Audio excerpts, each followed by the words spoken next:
Assalamu alaikum wa rahmatullahi wa barakatuh. Ladies and gentlemen, welcome to the third and last day of the 8th Annual International Conference of the Research Center for Islamic Legislation and Ethics in collaboration with Louvain University under the title Key Classical Works on Islamic Ethics. I would like to remind you that the interpretation is available in English and in Arabic. So if you need it, please open this link that I will share now in the chat and listen to the interpretation while watching the participants on WebEx. I would also like to ask you to please turn off your mics if you are not speaking next. And if you are speaking, kindly open your camera so we can screenshot a group photo. If you have any questions, please write them in the Q&A section and assign it to the moderators or to anyone, and the moderators of the sessions will get back to you. You can also share your thoughts and feedback on our social media using the hashtag CILE2020. Also, if you want to refer to the conference booklet, or if you are interested to have a look at our previous conferences and activities, you are very welcome to visit our website, kilecenter.org. Moving forward to the first session of the day under the theme Philosophical and Theological Ethics. It's now my great pleasure to introduce the moderator, Dr. Hibba Aldat. Dr. Hibba Aldat is an assistant professor in political theory at Cairo University, where she also earned her BA, MA, and PhD in political science. Dr. Aldat has been a visiting researcher at the Center for Democracy of the University of Westminster in London and at Oxford Center for Islamic Studies. Dr. Hibba Aldat is widely published in both English and Arabic on subjects related to Islam, women, and politics, as well as on citizenship, global democracy, global civil society, and Islamic epistemology. Her recent publications in Arabic include two titles, The Political Imagination of Islam and Towards a New Civility. Dr. Hibba, the floor is yours.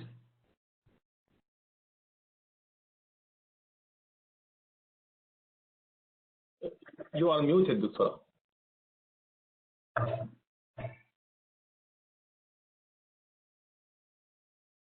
Dr. Hibba, please unmute. Can you hear me now? I'm sorry. Assalamu alaikum, yes, everyone. They told us to unmute ourselves so that the speaker can be heard. Okay, good morning, everyone, or good evening. It's a pleasure really to be invited to chair this session and moderate it. And in the presence of very senior professors. My background is political theory, actually, but we have been trying for the last few years in different academic circles to bring together different perspectives and interdisciplinary or interchange of ideas, try to bring the notions of ethics and Islamic philosophy to our mainstream comparative political theory. So it's a great pleasure really to be with you today. We have three distinguished speakers, and we have 20 minutes for every speaker, and we will be starting with Professor Raja Bahlul, who will be speaking on Al-Tibb al-Ruhani of Abu Bakr al-Razi. And Dr. Bahlul received his bachelor degree in English and philosophy from the American University in Beirut and completed his graduate studies at Indiana University and has different publications in Arabic and English, and some are also translated into Italian in the areas of metaphysics, Islamic philosophy, democracy and human rights, and many other titles. And his most recent publication was on action, ontology, and intersubjectivity. So Professor Raja, please take the floor, and you have 20 minutes, and I will remind you before time. Okay, thank you. Thank you for this introduction.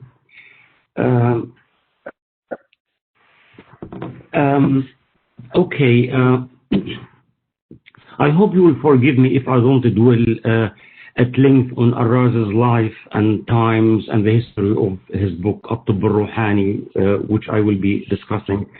I will be doing this in the longer version of the present work. In the short time which I have, I want to dwell as much as possible on the book itself, in the hope of benefiting from your discussion. And a note here, in case you happen to look at my abstract in the booklet, please ignore it. I should have updated it earlier.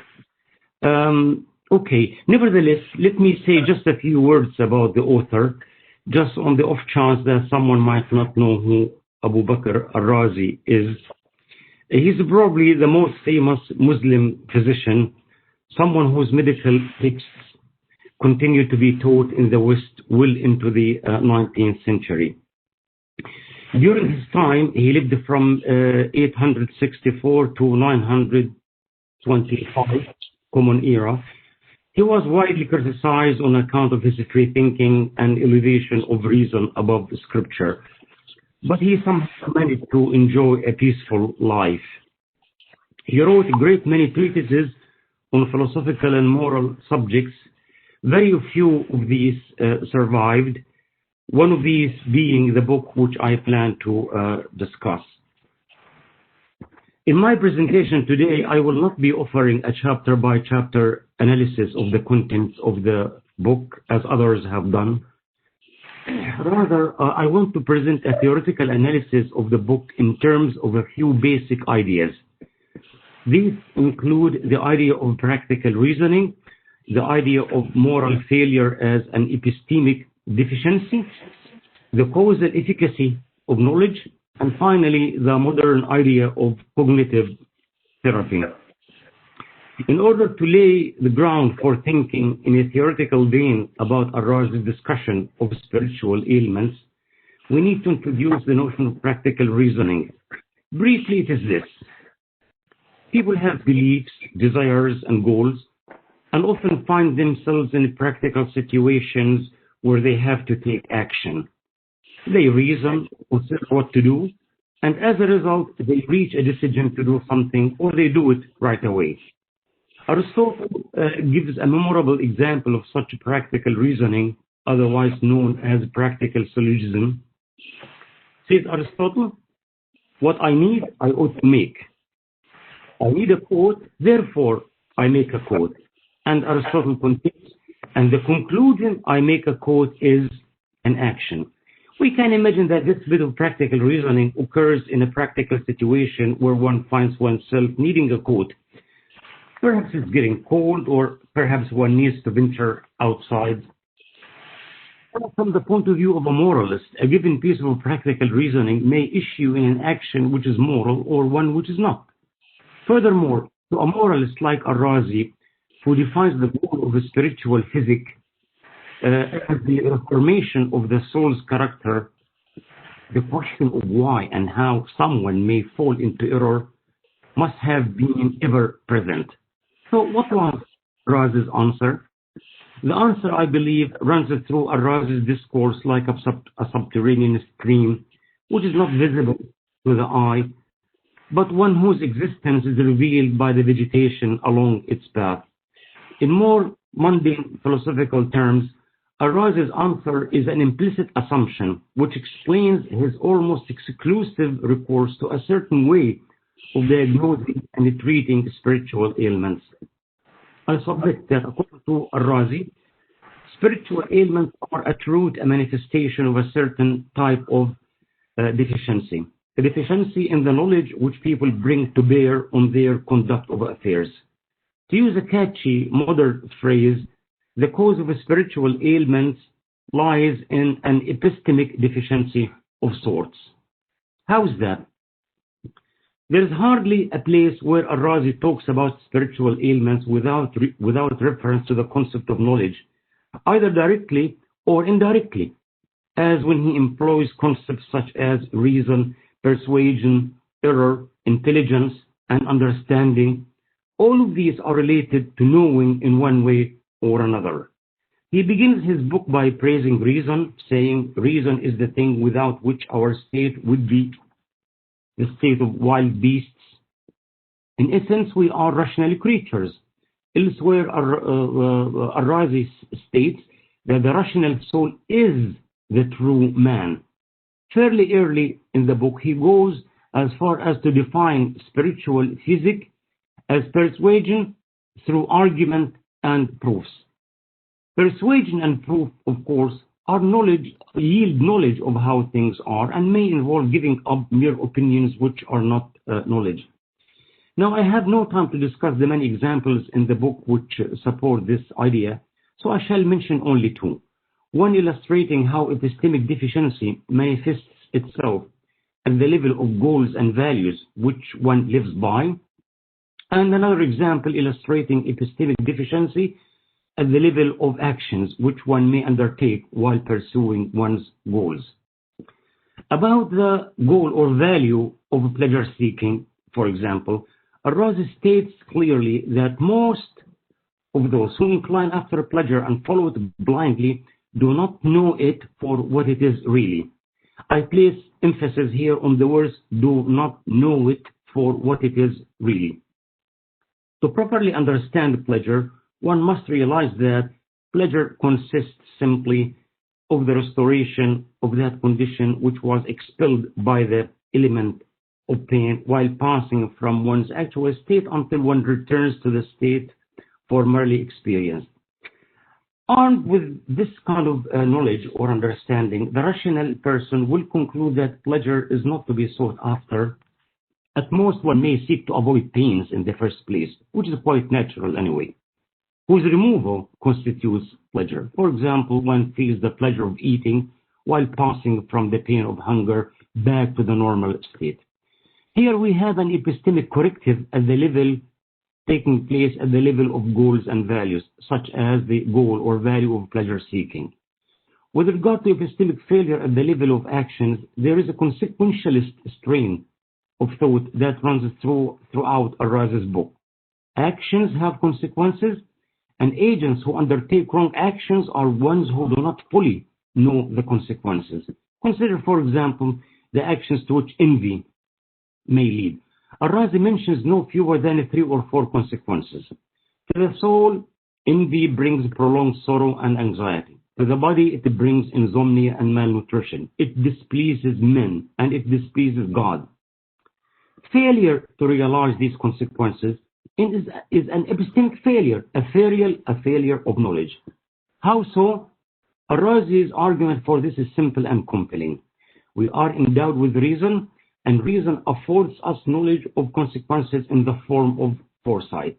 In the very first chapter of his book, Al-Razi credits reason with quite few things, including useful inventions, knowledge of the physical world, but more interestingly, being able to, quote-unquote, picture our intellectual acts before they become manifest to the senses, so that we can see them exactly as though we had sensed them. In sum, the pleasure-seeking man does not have a proper knowledge of his goals and values, while the envier does not have a proper knowledge of the consequences of his actions. And it goes without saying that the two types of error are not mutually exclusive. One can commit both. As I said, there is no time to give other examples to strengthen my argument, so let me move on to the next point, which is an idea on which Al-Razi's type of spiritual physics is based.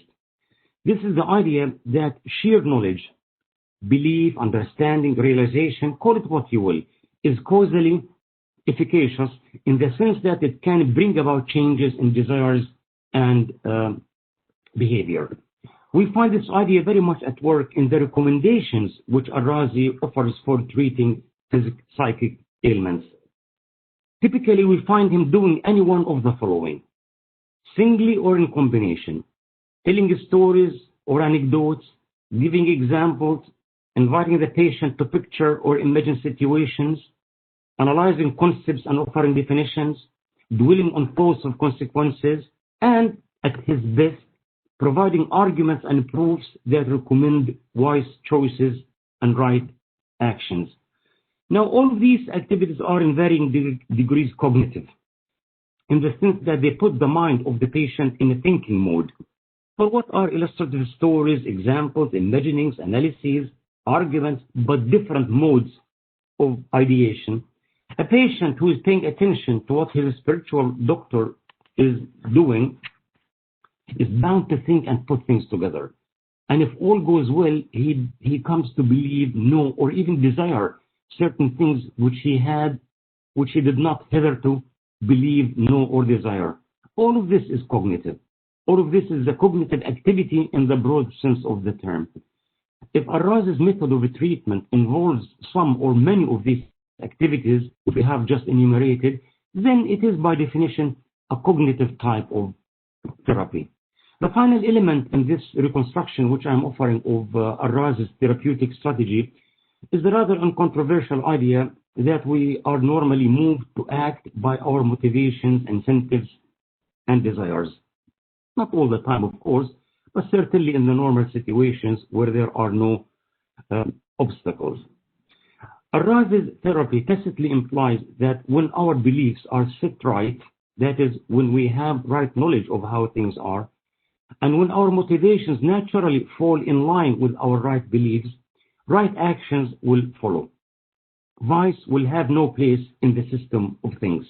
It must be so, for without the idea that right knowledge leads to right action, it is hard to imagine what good it would be to reason with someone about the right thing for them to do. We can now look at some examples of Al-Razi's therapy at work. A compelling example is provided by his treatment of envy. I quote Al-Razi, "A method of repelling it is for the intelligent man to examine envy." Now know that to repel is a type of action, while to examine is a type of cognitive activity. How does examining lead to repelling?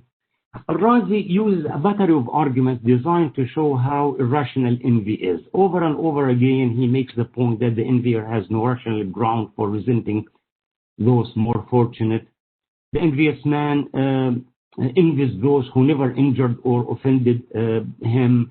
It is not true that the envier has a greater right or need of the goods which he envies. Furthermore, the fortune of the envied may work to the benefit of the envier, etc. In short, for him, envy is against reason. Al-Razi expects that dwelling on these very reasonable arguments will repel envy. How? Unless it is thought that conviction, that is belief, is something that in and of itself is able to move us to desire or to act in a certain way. This is how it is normally. We act in accordance with what we believe and desire. It is thus a mistake to think that reason is inert or powerless.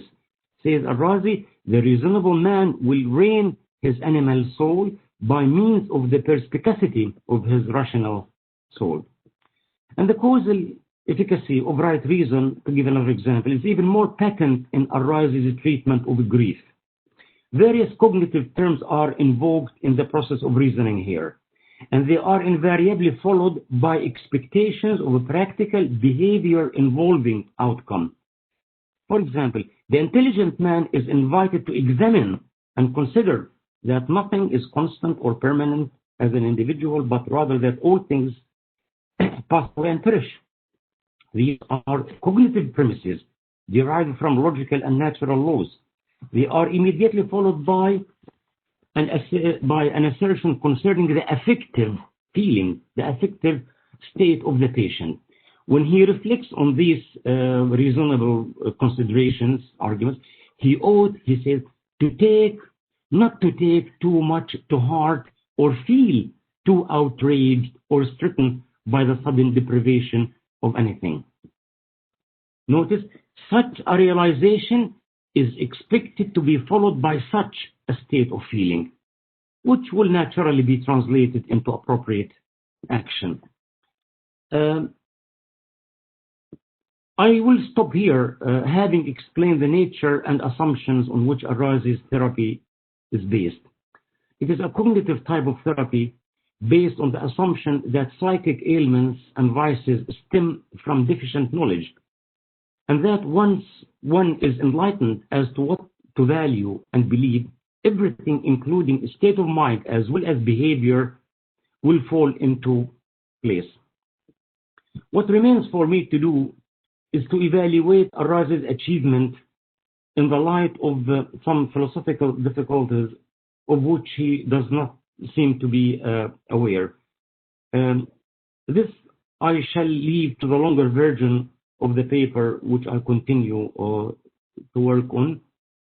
I stop here, and I thank you and look forward to your comments and suggestions. Thank you.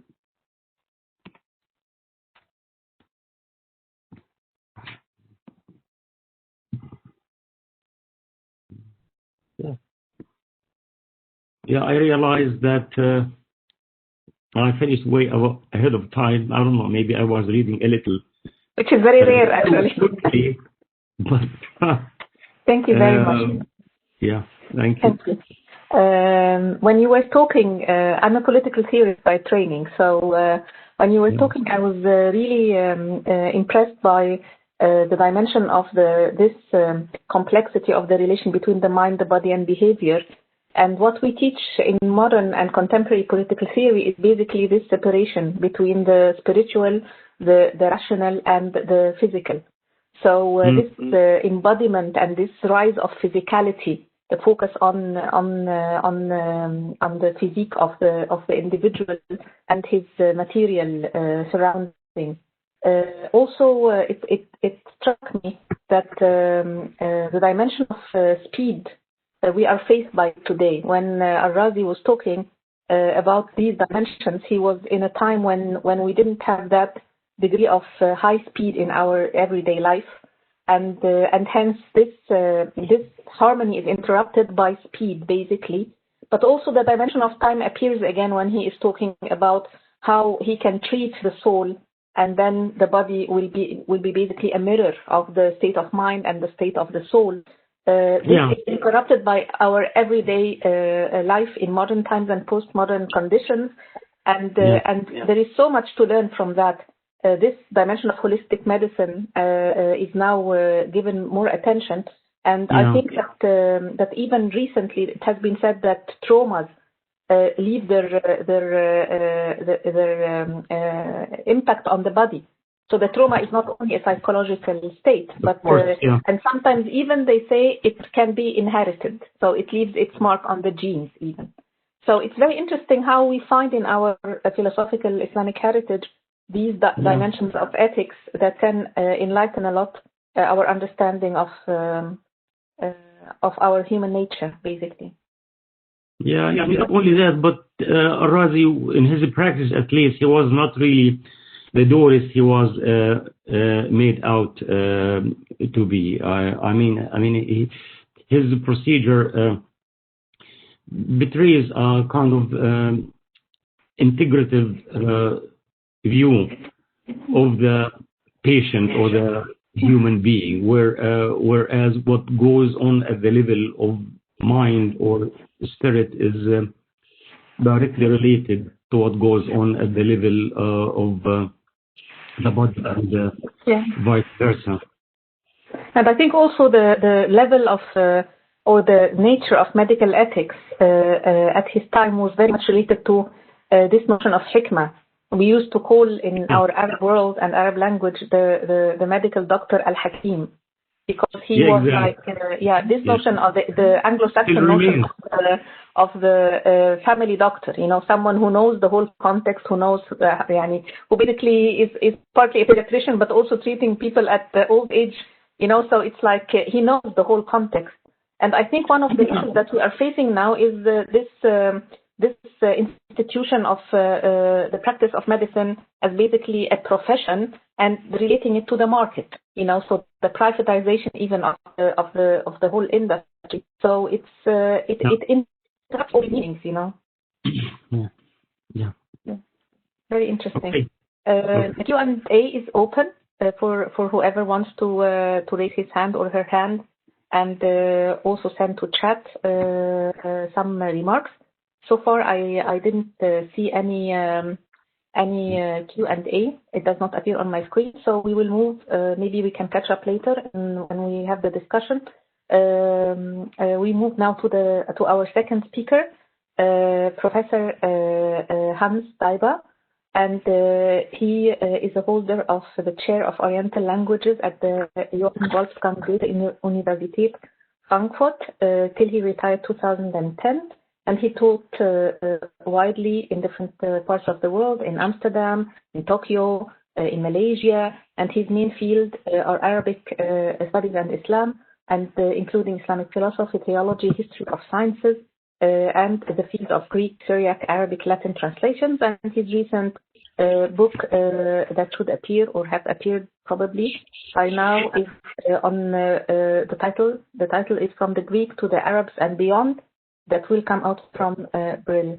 Professor Hans, are you with us? Hallo, wie geht's? Welcome to our panel. Can you hear me clearly? Yes, I can hear you, and you can hear me? Yes, we can, with pleasure. Yes. Professor Hans is going to talk today. His presentation is about Miskawi's purity of the soul as a program leading to ethicization of knowledge. The panel is yours, Professor. Thank you very much for your kind words, and I thank also to the invitation of Professor Mohamed al-Khatib, and it is a great pleasure and honor for me to talk to you in this, for me at least, unusual virtual way. But at last, and at least it works, it's okay. Although it can replace the regular meeting of a conference. Now, the topic could be perhaps a good supplement to the paper of Professor Bahlul. Miskawi of the 11th century called his monograph on ethics Refinement of Character and the Purification of Natural Dispositions. Tahdhib al-Akhlaq, Tahdhib al-Akhlaq. An alternative title is Book on the Purity of the Soul, Kitab al-Nafs. The book is a kind of program to self-education, to constant endeavor to improve self-discipline by learning and practicing virtues, which in Miskawi's Neo-Platonic formulation lead to purification of the soul. As secretary of the Treatise in Baghdad and in Rai near Tehran, Miskawi had contacts with many scholars. His works betray knowledge of many Greek sources like Aristotle, Galen, Alexandrian commentaries of Aristotle, and Neoplatonic adaptations of Aristotelian texts, especially of Aristotle's Nicomachean Ethics. Another important source of Miskawi is a text on education of the youth, attributed to the Neo-Pythagorean Bryson. Miskawi participated in many discussions organized in learned circles. I mention Abu Hayyan al-Tawhidi and his correspondence with Miskawi on ethical and philosophical questions, his Kitab al-Hadamil wa-Shabamil. All scholars of that time have one tendency in common: the return to the past, to Greek thinkers, and their echo in Islamic thinkers who share one common and universal value: the value of knowledge in the context of Islamic religion. This common value, shared by all nations, is ethics. It is ethicization of knowledge.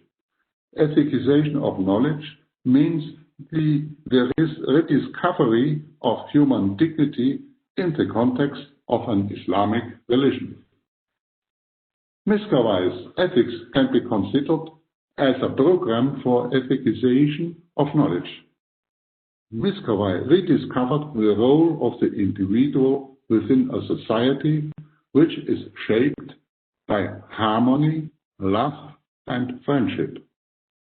His book is divided into 6 treatises, mainly focused on man's soul. The first treatise discusses the role of the soul and its 3 Platonic parts: the rational, the irascible, and the appetitive power, for the attainment of virtues knowledge, or wisdom, temperance and generosity, finally prudence and courage. The balance of the mentioned 3 groups of virtues leads to justice, to adl. The second treatise explains that the soul is the cornerstone of human character and education. The character can be trained through education that is oriented towards the law. Its perfection is appropriate for human beings, and it is a combination of knowledge, theoretical perfection, and the realization of knowledge, practical perfection, or perfection of the character. Miskawai dedicates a long section taken from the Economicos by the Pythagorean Bryson on the education of the youth. This section stresses such values as love of honor, the observance of religious traditions and duties, temperance, dissociation from the bad, learning by heart good traditions, good manners in eating, clothing, and behavior. Remarkable here is Miskawai's allusion to Farabi's concept of the ruler as a philosopher and prophet. He expanded this idea with his concept of education of the individual. Education is a constant process of striving after knowledge and its realization. This leads to the improvement of the character and to happiness. It requires the guidance of teachers. The third treatise gives, on the basis of late Greek sources, an enumeration of the degrees of happiness and of the virtues leading to happiness. The spiritual virtue, al-Ruhani, that leads to the perfect happiness, requires the highest degree of knowledge and the highest level of perfection in man's actions. In the fourth treatise, Miskawai turns to the practical part that leads to happiness. He discusses the virtues in man's actions that lead to justice. Miskawai gives a detailed exposition of the practice of virtues, of courage, abstinence, generosity, and above all, justice, which is a balance of all virtues and which includes the duties towards God, towards fellow human beings, towards the forebears, and towards worship. An expansion of this treatise on virtues is the fifth treatise on love and friendship. Because man has the inclination to companionship, to uns, that keeps the society together and creates solidarity, Miskawai can propagate the religion and the gatherings of men for the worship of God as something resulting not only from the law and from accepted customs. A cornerstone of solidarity is love and friendship that must be regulated by social rules. In the last treatise of Miskawai's book on ethics, he takes up and continues the discussion of the first treatise on the soul.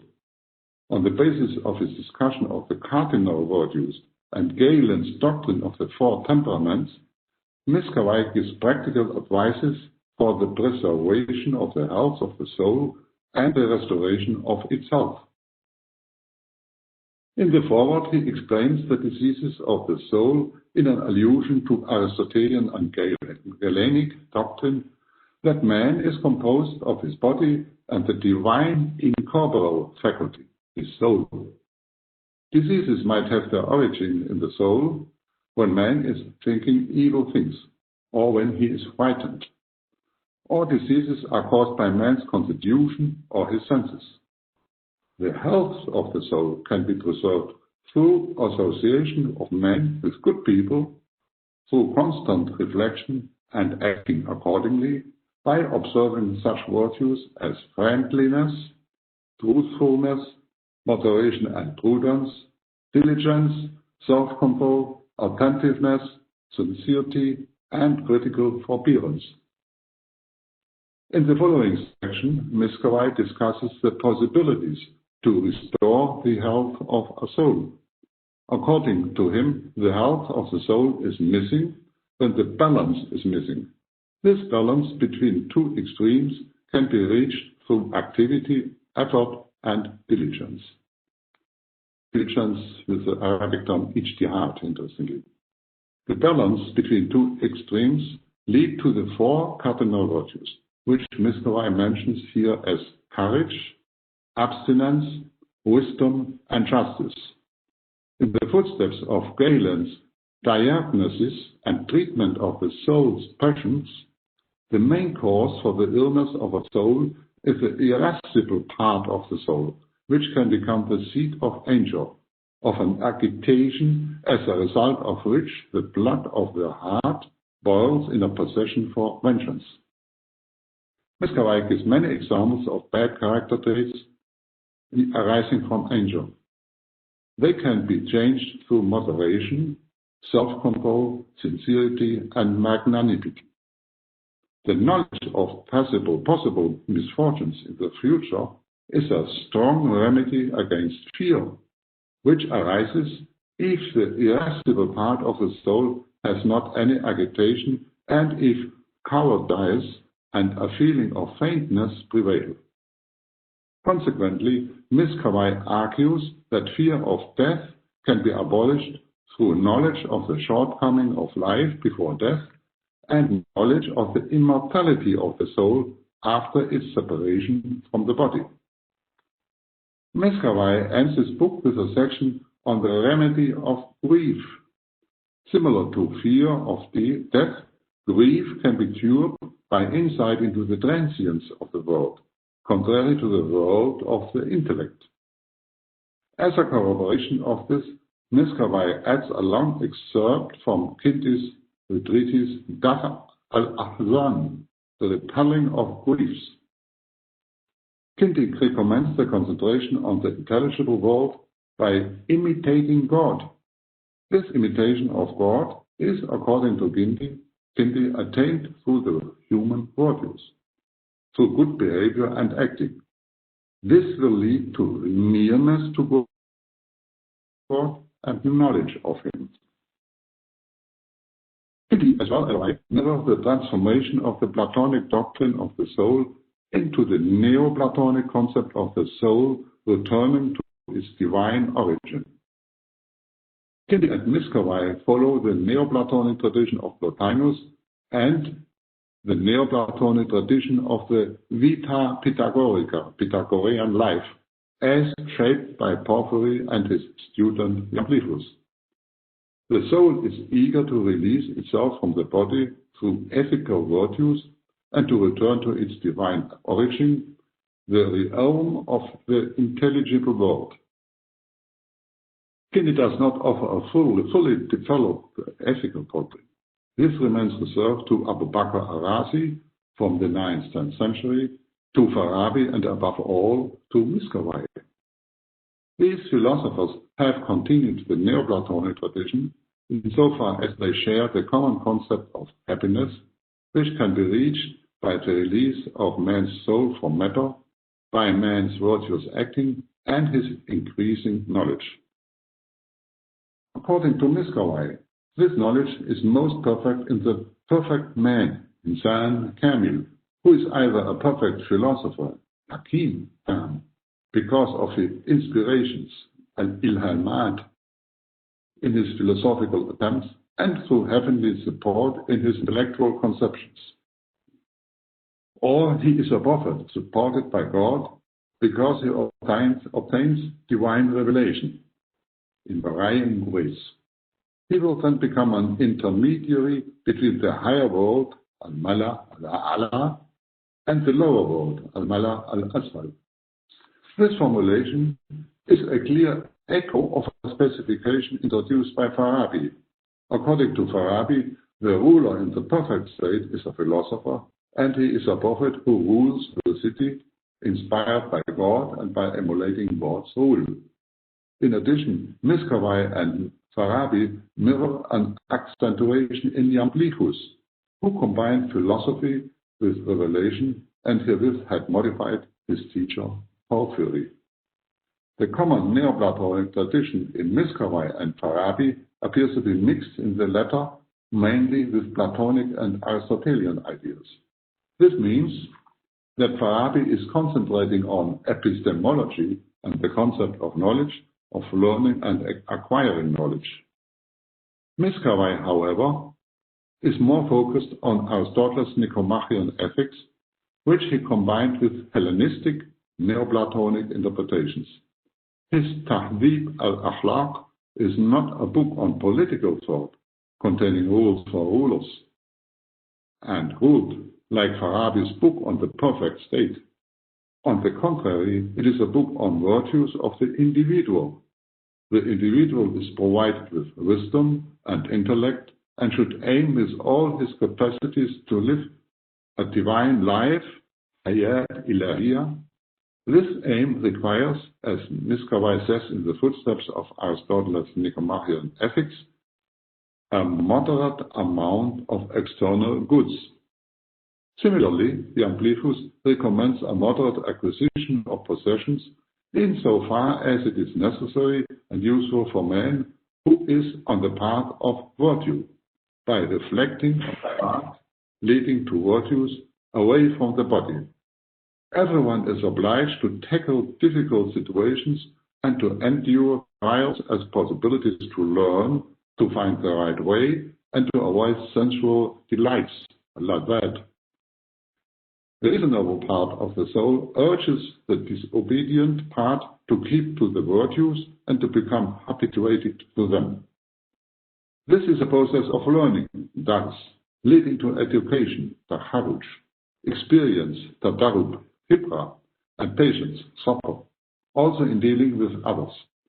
The Amplifus understood philosophy as conformity with the divine and as knowledge of the gods, as perfect virtue, wisdom, and happiness, making man similar to gods. The Amplifus concept of a similarity between man and God and of the existence of the divine soul in man is ultimately Platonic. It instigated him, in contrast to his teacher, to the assumption of virtues as a way to receive revelations. Miskawai's ethics is a guideline for training the character, leading to practical and spiritual virtues and leading to knowledge. This liberates man's soul from the deficiency of the body and let his soul return to its divine origin. Miskawai's book thus became a practical handbook on spiritual medicine. Al-Tibb, al-Ruhani. Professor, we have 3 more minutes to go. Yes. Before him, the famous physician Abu Bakr al-Razi had written a book with this title. This book is less extensive and differs in its structure and has not always used the same sources. Different from Miskawai's Neoplatonic and Galenic Aristotelianism, Abu Bakr al-Razi keeps to the Platonic traditions that he found in Galen's Ethics on Moral Character. Mixing up the Platonic doctrine of the assimilation to God with the Neoplatonic concept of the soul's liberation from body through good actions and increasing intellectual insight, leading to the nearness to God. This interest in ethics as likeness to God is shared by Miskawai. And there is another commonality with Miskawai. Both authors used Galen's The Diagnosis and Cure of the Soul's Passions and took over from it central ideas like the constant improving of one's character that leads to the likeness to God. Diligence, self-sufficiency, moderation, and suppression of greediness. Association with and consultation of good people, the friend. The fight against anger, fear, and grief, which are diseases of the soul. Constant reflection and discipline. The qualities mentioned in Galen's The Diagnosis and Cure of the Soul's Passions are expanded in Miskawai on the equation of man and his soul. It uses key terms of Galen's ethics in his On Moral Character and integrates Galen in Aristotle's Nicomachean Ethics and its discussion of virtues, love, friendship, and justice. The Aristotelian text is connected with Neoplatonic comments taken from Greek Hellenistic texts, partly ascribed to Porphyry and transforming the Platonic doctrine of the soul in its 3 parts, the irascible, desiring, and rational part, into the Neoplatonic concept of the soul, returning to its divine origin. Moreover, Miskawai used texts on the virtues of the soul, among them a doxographical treatise on the virtues of the soul ascribed to Plato, and possibly a Pythagorean text on the golden verses, combined with the Amplifius commentary. Finally, Miskawai quotes texts by Kinti. I omit those texts he might have known, but does not quote them, like Abu Bakr al-Razi's Al-Tibb, al-Ruhani, or the ethical part of the Rasail Ikhwan Asafa. Miskawai ethics attracted the interest of many Muslim scholars. Remarkable is the increasing tendency to adduce examples from Quran and Hadith. I shall not mention now, because of lack of time, some persons and figures, but I end my paper with the remark that all those later scholars, which I do not mention, have preserved Miskawai's heritage, who created the philosophical fundament of ethics. Miskawai gave the individual a new significance by introducing love, friendship, and justice as cornerstones of human dignity. Herewith, he prepared the ground for the ethicization of law and politics. Thank you very much. Thank you very much. This was an interesting and very impressive presentation of such a bouquet of ideas, like a bouquet of flowers. And you made this dialogue between the different philosophers and across time, whether within the Islamic circle of philosophers or with the dialogue with the Greek philosophy as well. So it was very impressive. But I just want to comment one comment, Professor, that we are now in the political science field of political studies and political theory redefining politics. So it's not anymore about governance, but exactly what Ms. Curry is talking about. It's about how to create civic virtues that basically hold the notions of citizenship together instead of being subject to notions of sovereignty, a la Carl Schmitt and others, you know. So it's very interesting that this as-siyasa al-madaniya, in its different and multifaceted definitions, what actually Al-Farabi meant by, it's basically about civility. And this civility is the foundation of public philosophy, and it's the foundation of citizenship. So this is why when we teach our students about Al-Farabi, about Miskawai, about others, we focus on how this actually can inform the notions that we deal with in political theory and the crisis that we are facing now in the notion of citizenship and this disenchantment, you know, in the political domain, where people have the rights but they don't really practice these rights and take them seriously because of this lack. And there are so many writings now, by the way, trying to establish a notion of friendship on the notion of a notion of citizenship on the notion of friendship, saying that actually friendship is a later stage of this solidarity on the everyday life level of cohabitation, friendship, circles of neighborhoods, etc. So it's highly informative, because this actually, through this dialogue that you conducted, it creates our full understanding of Nizamul Alam.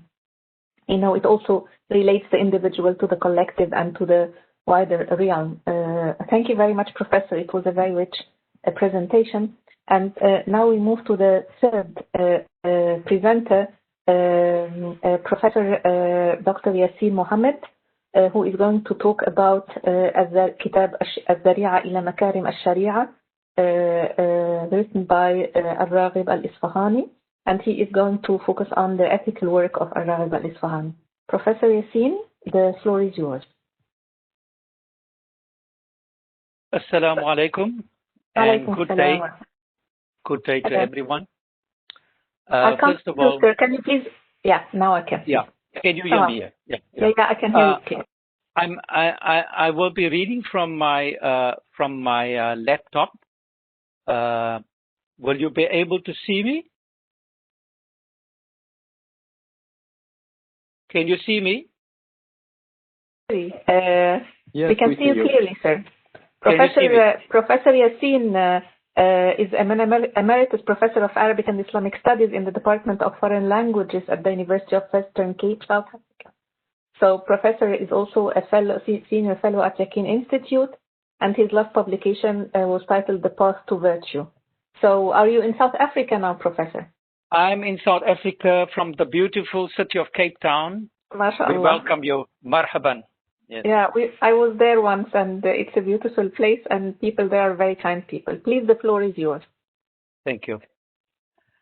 Thank you. First of all, I'd like to thank the organizers for inviting me and Professor Al-Khatib in particular for the invitation.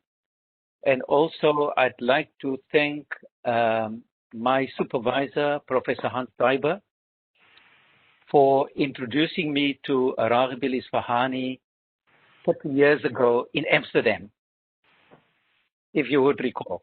Yes. My paper will, of course, be on the virtue ethics of Raghib al-Isfahani. And much of what Professor Daiber has spoken about concerning Miskawayh is shared by Raghib al-Isfahani, who was also inspired by many of the ideas, especially the Aristotelian and Neoplatonic ideas that crept into the writings of Miskawayh. Islamic philosophical ethics or Islamic virtue ethics fall under the discipline of Akhlaq or character. Unlike jurisprudence or fiqh, which is more concerned with the outward conduct of the individual, Islamic philosophical ethics are more concerned with the inner state of the person. These ethics are concerned with our relationship to God, the sources of moral obligation, and the expedient path to the cultivation of virtues. As you've heard from Professor Daiba, Miskawayh was the first Muslim philosopher to produce a work of Islamic philosophical ethics, but later Islamic ethicists, including Raghib al-Isfahani, who died around about 1040, and Al-Ghazali died 1111, Islamized the philosophical concepts and integrated them within the worldview of the Quran. Raghib al-Isfahani, inspired by the Neoplatonic and Aristotelian ethics, mediated through Miskawayh, adopted the tripartite division of the soul into the rational, concupiscent, and irascible faculties. These became the psycho-philosophical paradigm upon which he built his Islamic theory of virtue ethics.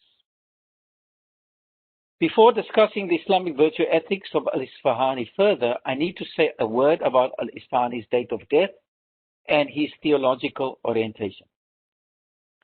Haji Khalifa, who died in 1657, places the date of death of Raghib al-Isfahani in 502 Hijri or 1108 Christian era. And this was followed by later scholars. However, recent scholarship argues for an earlier date of death. Alexander Key provides internal evidence for the earlier period in which Al-Isfahani lived and found that an early manuscript, Mufradat al-Fad al-Quran, this is a very popular work by Raghib al-Isfahani. It is his Quranic lexicon. It was dated, the manuscript was dated 409 Hijri 1018 Christian era. He therefore concludes that Al-Isfahani lived at least before the date of 409 108. The next argument for the earlier date of Isfahani is his contact with the poets that gravitated around the circle of Sahib Ibn al-Abad. And Al-Dhahabi confirms that Al-Isfahani mentions the name of Miskawayh, and therefore he must have died after Miskawayh and 40 Christian era. So this is just an estimate. Al-Isfahani must have been a contemporary of Miskawayh, but died after Miskawayh, as he was inspired by the work of Miskawayh. There has been historical confusion regarding his theological orientation, despite the fact that it was clearly spelled out in his Kitab al-I'tiqadat, Book of Creeds. Part of the reason for this confusion is that the Book of Creeds was not widely available for centuries after the author's demise. Many scholars assume that he was Shia because he cites extensively from the Nahj al-Balagha of Imam Ali. However, his Book of Creeds clearly reveals his allegiance to the Sunni school of thought. As for his kalam or theological orientation, many scholars have assumed that he was a Mu'tazilite. However, in the Book of Creeds, he critiques the Mu'tazila and does not explicitly identify himself with any of the Sunni schools of theology. He expounds on the 7 principles of the Ahli Sunnah, and it seems that he leads more to the Asharite perspective, even though he does not identify himself as such. Now we come to the ethics of Al-Isfahani. His main ethical work is the Kitab Al-Dhari'a ila Makarim al-Shari'a, and I translate it as the facilitated path to the noble virtues of the sacred law. This is a work that was edited by Professor Ajami from Cairo. This is the author's major ethical treatise. It accounts for the ways in which human beings can fulfill their divine potential and serve to be described as God's vicegerent on earth. It has 7 chapters: the human being and the soul, knowledge and reason, the human being's concupiscent faculties, the human being's irascible faculties, concept of justice, the crafts and the process of making a living, and the human being's actions. Another important work of Al-Isfahani, also an ethical treatise which complements the Makarim al-Shari'a, but it is a more concise work, is the Tafsil al-Nash'atayn wa Tahsil al-Sa'adatayn, analysis of the 2 creations and the attainment of the 2 kinds of happiness. The analysis of the 2 creations is an ethical treatise on human nature and ethical virtues. It is a condensed version of the facilitated path with a distinct religious style, as it contains many Quranic verses. It combines philosophical wisdom with scriptural testimony and therefore tries to harmonize reason with revelation. Our focus is on the major ethical treatise, Kitab Al-Dhari'a, the facilitated path. Al-Isfahani's Islamic virtue ethics are a blend of philosophical, religious, and literary dimensions. Although inspired by Aristotle, Al-Isfahani did not follow him blindly. He adapted the Aristotelian paradigm of the soul with its 3 faculties, the rational, concupiscent, and irascible. Al-Isfahani used this psychological model to build his Islamic virtue ethics. The facilitated path tells us of how human beings can fulfill their divine potential and deserve to be described as God's vicegerent on earth, Khalifatullah. Al-Isfahani states, and I quote, "The ordinances of the revealed law relate to the noble virtues as well as to man's acts of worship. As a man grows in these virtues, he becomes fit to be God's vicegerent. God has said," and he quotes the Quranic verse, "I am placing a vicegerent on earth. Inni ja'ilun fil ardi khalifa." This glorious trust brings responsibility and the opportunity for moral growth. God describes the function of man as God's vicegerent. To fulfill this function, man must transcend the level of worship and strive to imitate the divine qualities according to human capacity. Al-Isfahani defines vicegerency as the imitation of God in accordance with man's ability to rule by the application of the noble virtues of the sacred law. The facilitated path guides man to surpass servitude to God, ubudiyya, a status that is fit for the God-fearing. It prepares man to become the vicegerent of God, Khalifa, by cultivating the virtues. These virtues are not compulsory, but supererogatory, nawafil. Once the soul is purified through the cultivation of these virtues, the person will be fit for the role of vicegerency of God, Khilafah. We turn to Aristotle as a source for Al-Isfahani, and I will not cover all ideas, but I will focus on mainly the concept of justice and the external virtues. Of all the moral virtues, Aristotle gives special attention to the virtue of justice.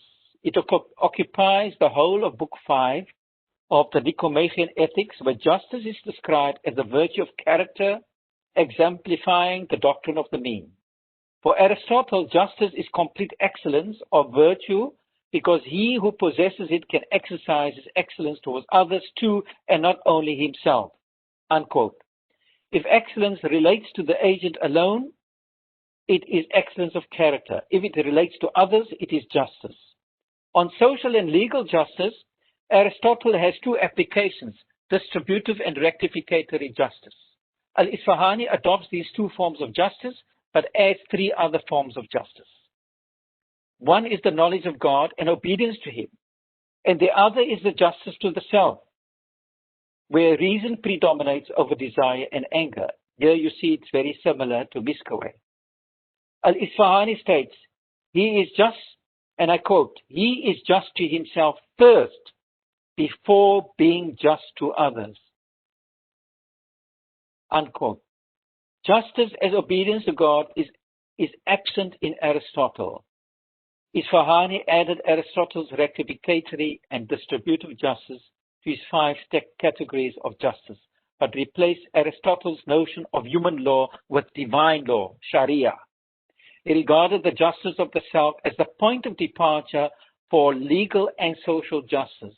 To be sure, without the sense of justice imprinted in one's soul, one will not care to implement justice externally. Aristotle defines the supreme good to be that of happiness, and that the external virtues such as wealth, health, and friends are aids to happiness. We choose happiness for its own sake, but we choose virtues for the sake of happiness. Happiness is identified with the virtues of the soul, wisdom, temperance, courage, and justice. It is not identified with the external virtues such as friends, wealth, good birth, children, and beauty. For Isfahani too, the aim of the virtues is to attain happiness, but for him it is not only about the happiness of this world, but also the happiness of the year after. Otherworldly happiness is possible if we partake in the external goods of this temporary world, in moderation. Excessive indulgence in these forms of goods will sicken the soul and become an impediment rather than an aid to the felicity of the year after. There is a hierarchy of goods, as you can see. The lower virtues support the higher virtues of the soul, which eventually leads to the happiness of the year after. Thus, the external virtues are 4: wealth, relatives, high rank, and noble birth. These are useful for the bodily virtues, which are also 4: health, strength, long life, and beauty. These in turn are essential for the virtues of the soul, which are again 4: wisdom, courage, temperance, and justice. These are essential for the eternal virtues of the year after, which are likewise 4: eternity without destruction, ability without weakness, knowledge without ignorance, and wealth without poverty. These virtues, from the lowest to the highest, depend on the virtues of divine assistance.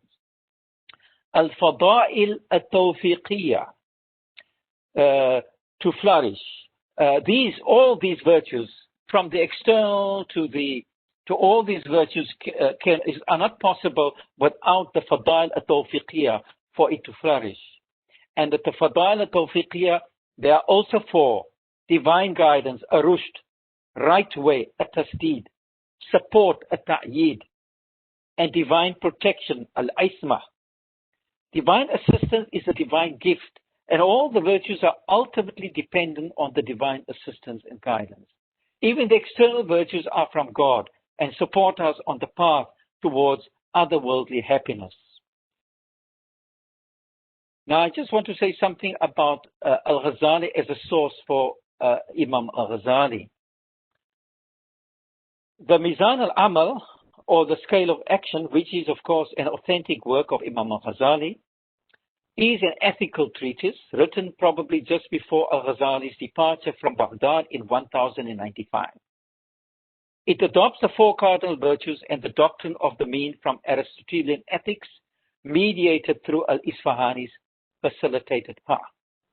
The facilitated path blends philosophical, religious, and literary elements into an integrated whole. The work has been largely neglected in English scholarship, and until the publication of The Path to Virtue, 2006, scholars have begun to take an interest in Al-Isfahani's works. Al-Ghazali drew upon the ethical philosophy of Al-Isfahani and integrated it into a Sufi framework. Al-Ghazali's Scale of Action was written before his departure from Baghdad and became a direct source of philosophical and Sufi ethics in the revival or the Ihya Ulumuddin. For example, the whole section on the duties of the teacher and the student is taken verbatim from the Scale of Action. The original source of that section is the facilitated path of Al-Isfahani. In previous research, we have illustrated how the 5 duties of the teacher in the facilitated path have been taken up in Al-Ghazali's Scale of Action. The first duty, we won't cover the 5 duties, just one duty. The first duty in Isfahani is to be sympathetic to students and to treat them as his children. And I quote from Kitab Al-Dhari'a. The teacher must be sympathetic to the students and treat them as his own children. He is more important to them than their own father. When he was asked whether he honored his teacher more than his father, Alexander replied, "Indeed, my teacher is more honored, for he is the cause of my eternal life. My father is the cause of my transient life." The Prophet, peace be upon him, also said, "I am to you like a father." Thus, the teacher of ethics should follow the example of the Prophet in guiding people and should be kind to his students. God describes the Prophet as deeply concerned for you and full of kindness and a mercy towards the believers, from the Quranic verse. A similar passage is found in the Scale of Action with the same. In the Scale of Action, Al-Ghazali's work, we find a similar passage with the same hadith, the same statement from Alexander, and the same Quranic verses. The style is different as Al-Ghazali refashions the passage in a systematic manner, and he does this for all 5 duties of the teacher. Thus, the facilitated path is a primary source for the Scale of Action. To conclude, Al-Isfahani is a good example of Islamic virtue ethics. He adopts from Aristotle the psychological model of the tripartite vision of the soul and the 4 cardinal virtues that emerge from their balance. Justice is a comprehensive virtue as it is concerned with justice to the self and society. He adopts rectificatory and distributive justice from Aristotle, but integrates them into the worldview of Islam. Al-Isfahani agrees with Aristotle in regard to importance of the external virtues as supportive for the cultivation of the noble virtues of the soul. However, the aim of ethics for Al-Isfahani is not only the happiness of the world, but also the happiness of the hereafter. The synthesis between the philosophical elements and Quranic teaching inspired Al-Ghazali's Scale of Action. Al-Isfahani's facilitated path is a classic example of Islamic virtue ethics. 3 minutes, Professor. I'm almost done. McIntyre in After Virtue, which was published in 1981, acknowledged the importance of reviving Aristotelian virtue ethics so that the ethics of action can be supplemented by an ethics of character. And I think by the ethics of action he is referring to the deontological and the consequentialist ethics and the whole culture of human rights that we have today.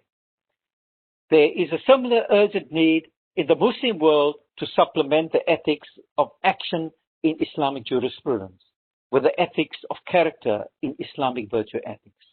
The Islamic ethicists of the 11th century, including Miskawayh, Al-Isfahani, and Al-Ghazali, can serve as models for the revival of virtue ethics in the modern world.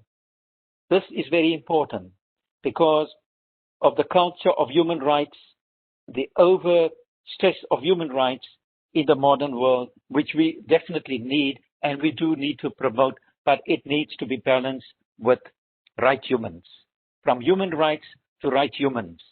And these Islamic philosophers of the 11th century are important for the cultivation of virtue so that we can develop right humans and not only human rights.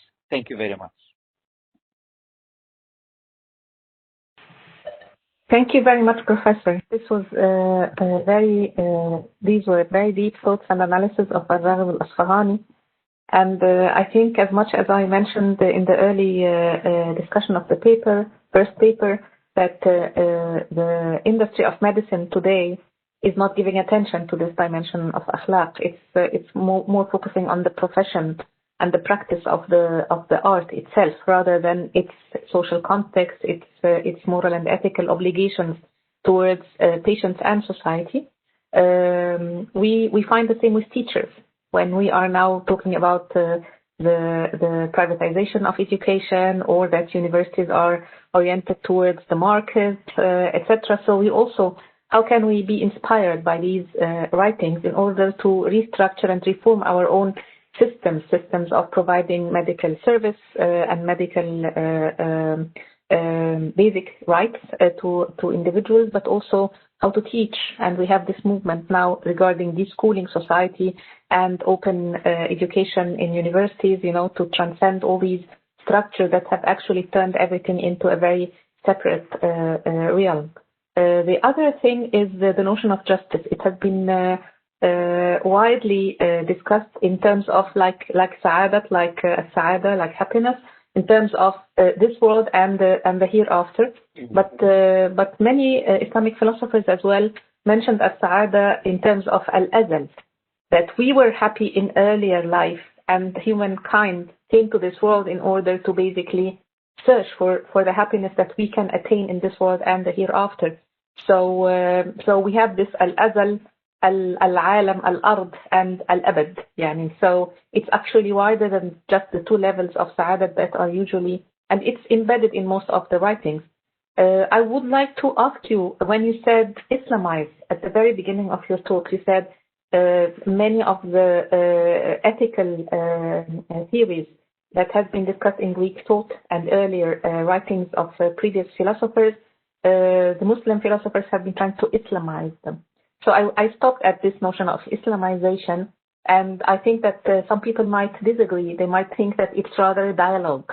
It's rather, even during the translation, we have the Orientalist perspective, of course, that Muslims did not produce any philosophy, and they just, translated the philosophy from different civilizations, whether it's Farsi or Greek or whatever.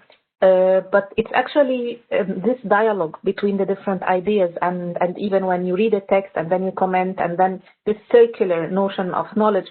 I think the notion of Islamization is a bit loaded because of the last 3-4 decades of Islamization of knowledge project somehow. So I would be very sensitive to use the word Islamize. I have a few questions in the chat. I will read aloud from Edward Muad. He actually is addressing all panelists. So he's asking, can you briefly explain, because the three of the honorable speakers talked about Al-Razi in one way or another. So can you briefly explain the philosophical difficulty Razi was unaware of? I'm not sure which difficulty the Edward Muad means, but maybe a bit of critique of Al-Razi rather than explaining his ideas. Does any one of the three speakers want to elaborate on that?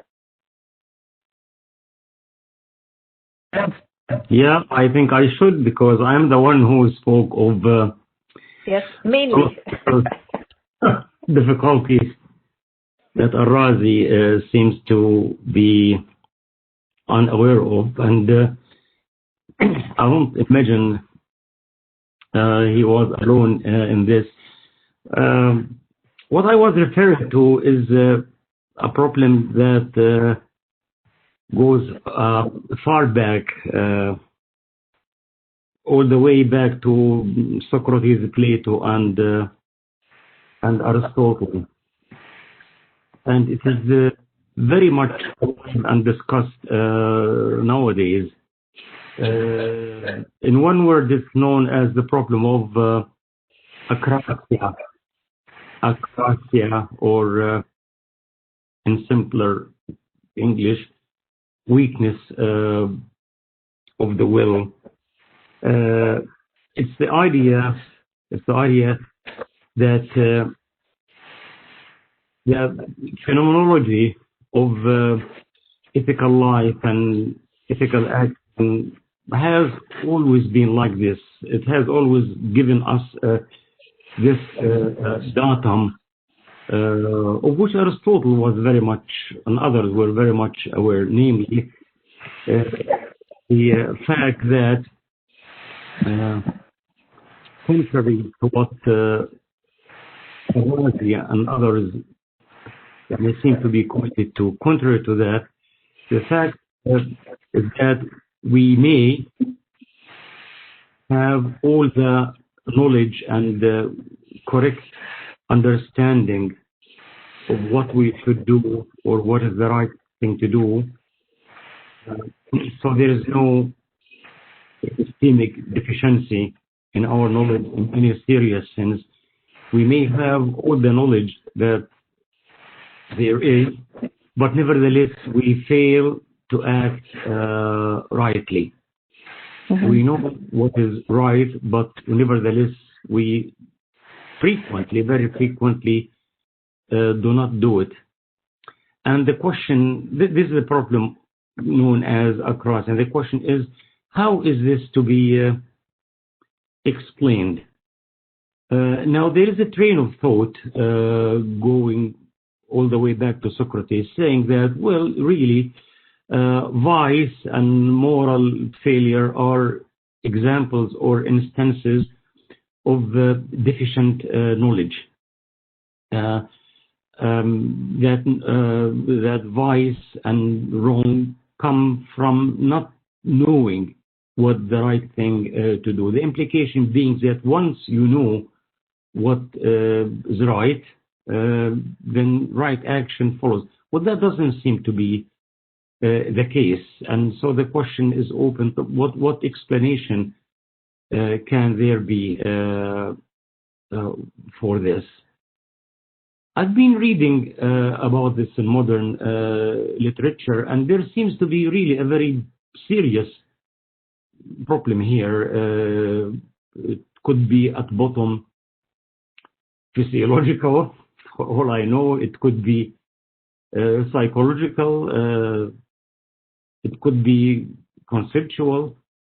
What I gathered from a fairly recent discussion is that it is as simple as this. To the extent that one is not able to do what is right, knowing what is right to do, to that extent one may be viewed simply as being irrational. It's as simple as that. If you know what is good, what is right, and all of that, and you fail to do it, to that extent you are not rational. Aristotle's so-called practical syllogism, in essence, it's a valid instance of reasoning, not theoretical, but practical reasoning. It's a plausible model of practical reasoning, but nevertheless, I mean, many times you'll have people, they have their premises all correct, all right, and according to Aristotle, the conclusion of a practical solution is that one does the thing right away. So that doing the thing is the same as drawing the conclusion from a valid argument. But nevertheless, I mean, people are not drawing this valid conclusion, which is actually the action. So what's happening? They have premises, the logical form is there, but the action doesn't happen. And just as we say about somebody who fails to draw the conclusion from premises that logically imply the conclusion, we'll say, well, the person is simply not logical, which is another way of saying not rational. this is something, that really requires a lot of discussion, and it's a matter of controversy. So we'll have to say what we come up by way of an answer, at least as far as I am concerned. But it doesn't seem to be to me that Al-Razi was, and others were aware of this. It may be that they are kind of they're moral optimists. They're moral optimists in the sense that they think at some deep down level that like Socrates, that right knowledge will result in right action. This is probably an optimistic view, and there's nothing wrong with being optimist. This is what I'll be developing in the remaining part of the paper. Okay.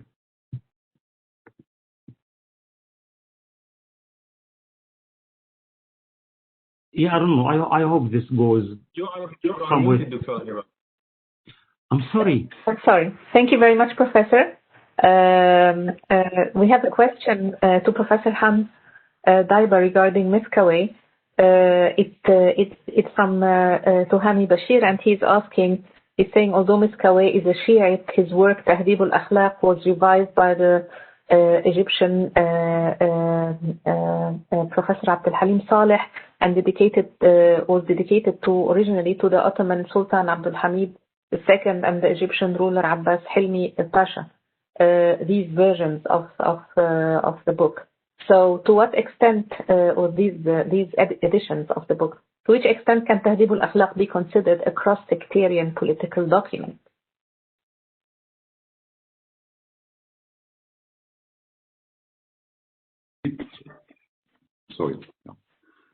Miskawayh had indeed, especially in the 19th century, an echo in Muhammad Abdu, Rashid Rida, and other persons. And I think this was also because of their reflection about what are our new values in the confrontation with the Western world. And they had a good solution in the revival of Miskawayh's ethics. And I think this is indeed still valuable until today, that we should take care of Miskawayh at least as a philosophical fundament for development of ethical considerations, which are still necessary not only in the Islamic but also in the Western world. And so I can only recommend to read the book, to reflect on it, and to become aware that he does not always give a solution of what should be done. The only thing what he says is we should reflect on what is necessary. There is no solution. It reminds us of the situation in Farabi's Mabadi Ahl al-Madina, al-Fadila. If you look at this book, you are astonished that the book mostly is dedicated to describing the bad states and bad situations, but it does not give an ideal solution. But he says we should reflect, and this exactly is the situation today. It is not skepticism, but it is exhortation to reflect on what should be done in average, constantly changing situation. And this makes it so valuable and interesting for us to read those old books and to understand the sometimes very difficult terminology of these old books, but it is worthwhile.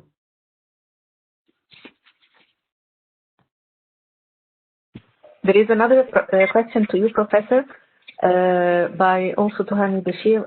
He is asking, In the book of Haji Khalifa Kashf al-Dhunun, he mentions a book that is written by Ibn Sina that has also a section on Tahdhib al-Akhlaq wa Tathhir al-A'raq. And he said, did you come across this doubt that maybe the book was written by Ibn Sina and not Miskawayh? Did you come across this disagreement between some scholars? There is that overlap in title that sheds light a bit about the originality of the book of Miskawayh. Maybe it was written by Ibn Sina. In his question, he says so.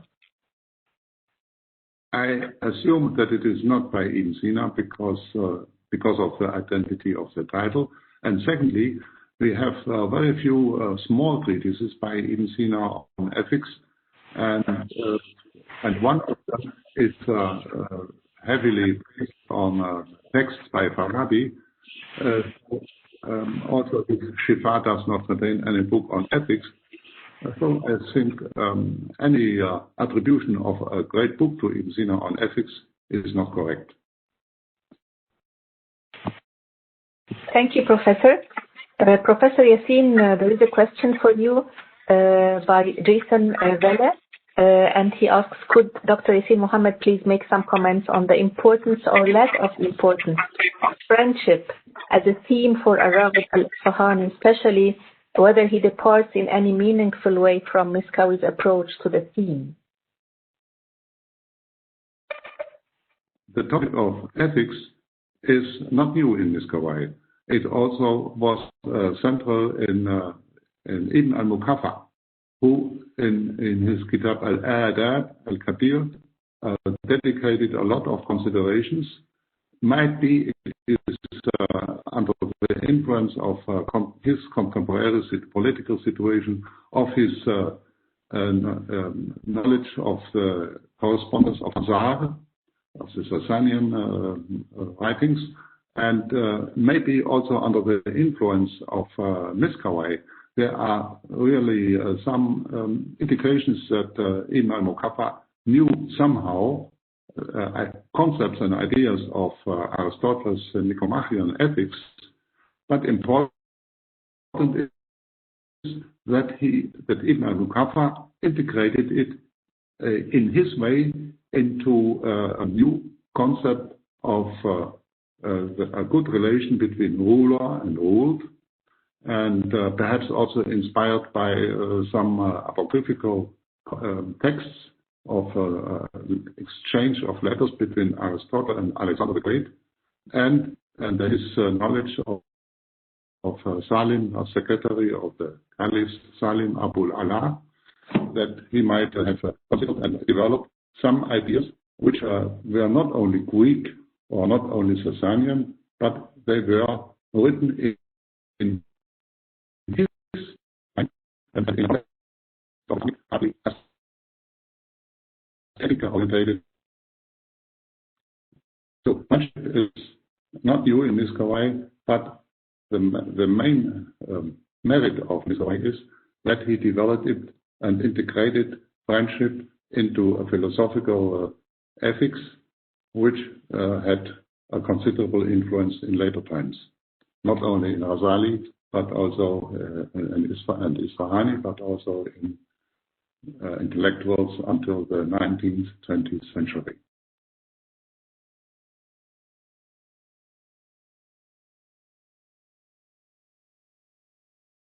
One of the questions to Al-Jahiz.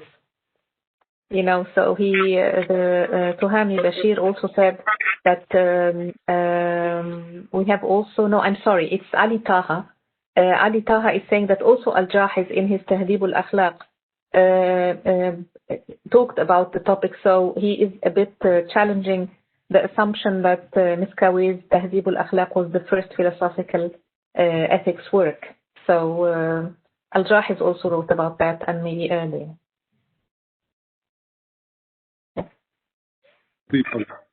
Yeah. It is quite possible. Also, Al-Jahiz, he was a very well-educated man.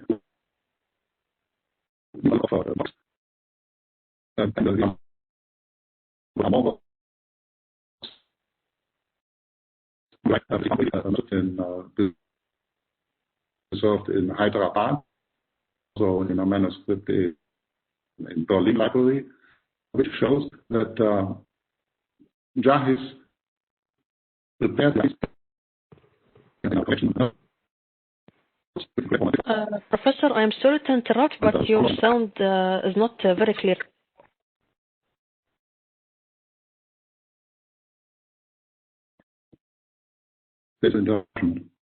Yes, if you can repeat your answer, please. I cannot hear. Can you repeat the last 3 sentences?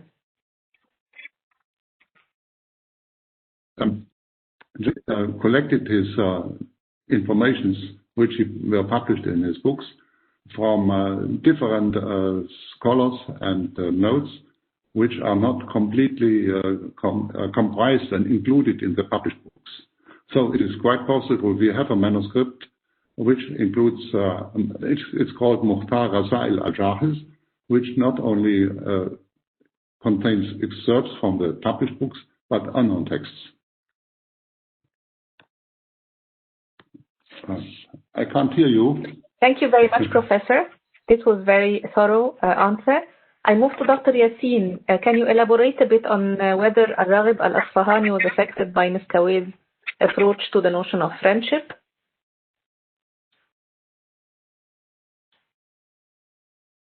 Tahdhib al-Akhlaq. Yes. Regarding the concept of mahabba was sadaqa. And of course, they have a common source of influence, which is Aristotle. And I'm not sure whether they looked at the original Arabic translation of Aristotle or whether they looked at the Neoplatonic Christian interpretation of Aristotle. It seems that Miskawayh was inspired more by Neoplatonic interpretations of Aristotle. Regarding love and friendship, they share the same idea with Aristotle that true love and friendship is not based on utility. You do not love or friendship should not be based on utility or for material gain, nor should it be based on pleasure. But you love your friend, and friendship here implies, family, every kind of human relation in a very broad sense. You love your friend for the sake of that person's welfare, right? So it is a genuine altruistic type of love.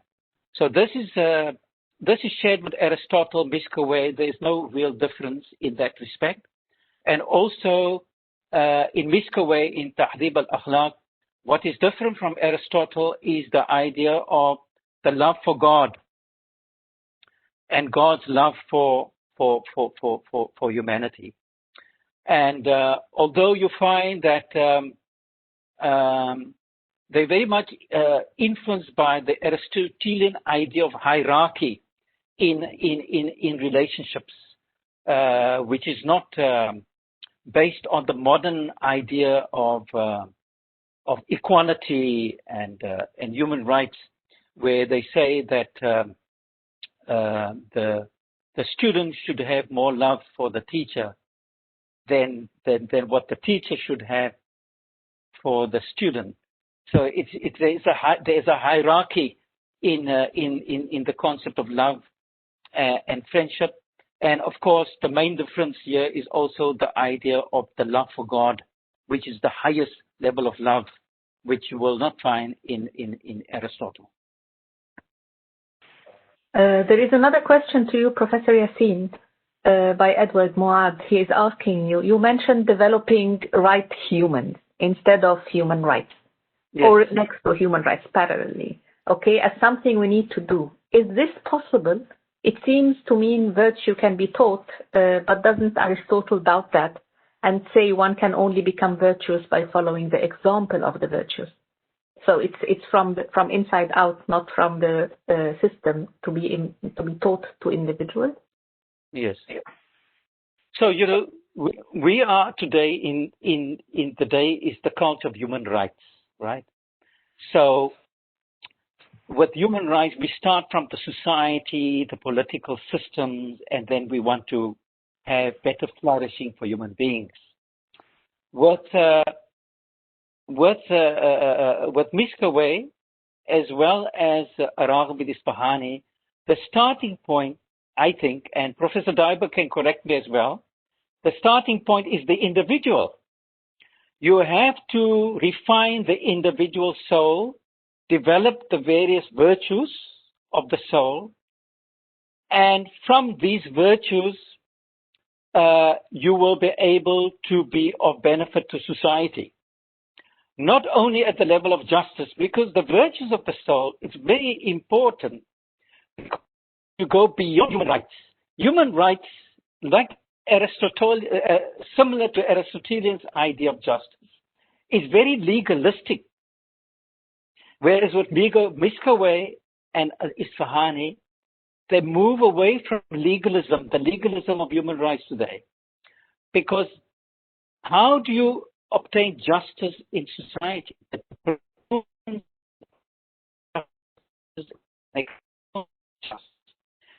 be just, people have to be just yourself in order to implement justice, not just in terms of justice of the law. People can get away with murder in spite of the law. So we need to reform society, first the individual. Miskawayh and al-Isfahani, they go beyond justice. They talk about benevolence, fadl, right? And fadl is not something based on the law. Justice is based on the law. It's based on a human right, right? If somebody does wrong to you, right, you want your justice, like in Shylock. The Shakespearean play Shylock is a good example. He wanted the justice of the court.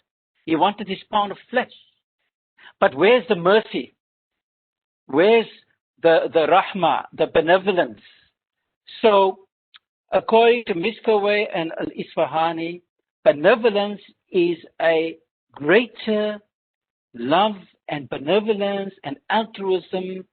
These are higher and nobler qualities than just justice. So when we move towards virtue ethics and the development of right humans in contrast to human rights, we should have a better society if we take these two forms of change from the perspective of human rights and from the perspective of right humans.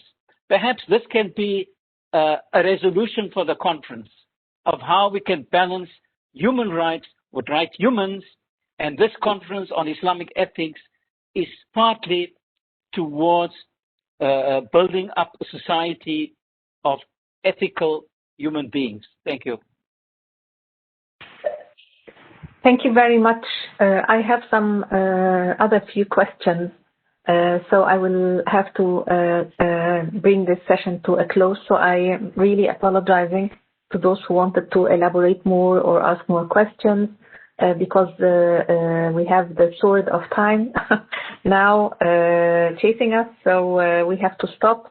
It has been really, really an interesting session. I learned a lot, and I hope also that those who attended share the same feeling, and I have been honored to be chairing a session of such senior professors, and inshallah in the following session more opportunity would be availed to those who wanted to ask more questions and can integrate it in the theme of the next session.